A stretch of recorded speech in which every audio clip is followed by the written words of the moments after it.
HMS Valiant, Britain's battle-hardened queen of the Grand Fleet. In the long and storied history of the Royal Navy, few warships embodied resilience, power, and endurance quite like HMS Valiant. Launched in an age when battleships ruled the seas and steel decided empires, HMS Valiant stood as a cornerstone of British naval supremacy through 2 world wars.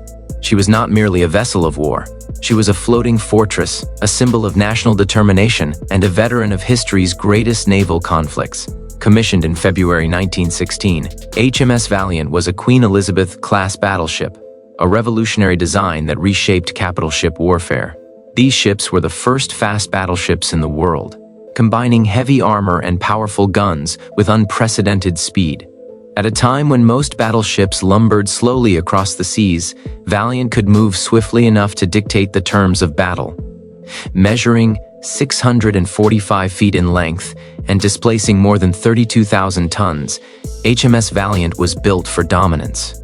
Her sleek hull and oil-fired boilers allowed her to exceed 24 knots, a remarkable speed for a battleship of her era.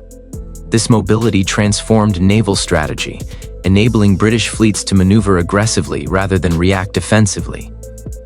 Her primary armament was formidable, 8 15-inch naval guns mounted in 4 twin turrets. These weapons fired massive shells capable of piercing the thickest armor at extreme ranges. When Valiant unleashed a broadside, the thunder of her guns echoed for miles, and the sea itself seemed to recoil. Secondary batteries of 6-inch guns, anti-aircraft weapons, and torpedo defense systems rounded out her combat capability, creating a layered defensive network around the ship. Together, these systems ensured HMS Valiant could fight enemy battleships, cruisers, destroyers, and aircraft alike. HMS Valiant entered service during the final year of World War I, joining the legendary Grand Fleet. She saw action at the Battle of Jutland, the largest naval engagement in history.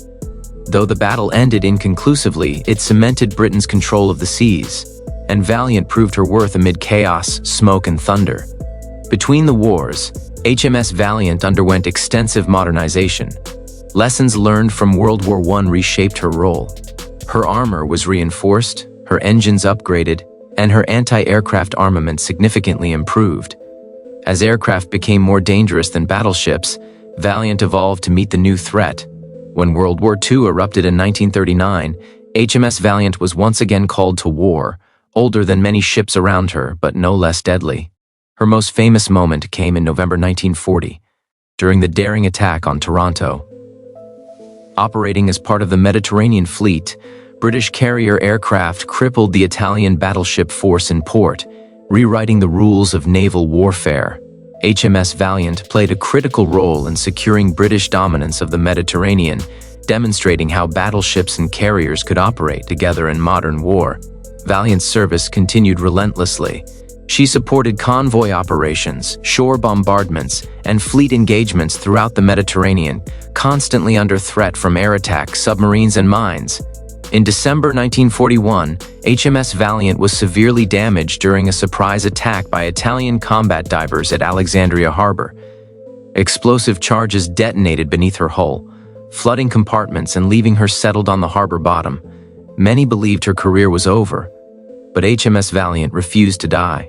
Through extraordinary damage control efforts and deception, the ship was kept outwardly operational, maintaining British morale and misleading enemy intelligence. Eventually, she was refloated and sent halfway around the world for repairs, an incredible testament to British engineering and determination. After repairs, HMS Valiant returned to service yet again, now upgraded with enhanced anti-aircraft defenses and radar systems. She supported Allied landings in Sicily and Italy, pounding enemy positions with precision naval gunfire and shielding amphibious forces from attack. By the end of the war, HMS Valiant had served across 2 global conflicts, survived catastrophic damage, and adapted to an entirely new era of warfare. Few ships in history could claim such a record. Following the war, advances in aviation and missile technology rendered battleships obsolete. HMS Valiant was decommissioned in 1945 and scrapped in 1948, marking the end of a remarkable chapter in Royal Navy history. Yet her legacy endures. HMS Valiant was not the newest, nor always the most powerful ship afloat, but she was among the toughest. She represented British resolve in moments of triumph and despair. She survived battles that sank others. She adapted when the world changed around her. In steel, smoke, and fire, HMS Valiant earned her name. She was not simply brave, she was valiant.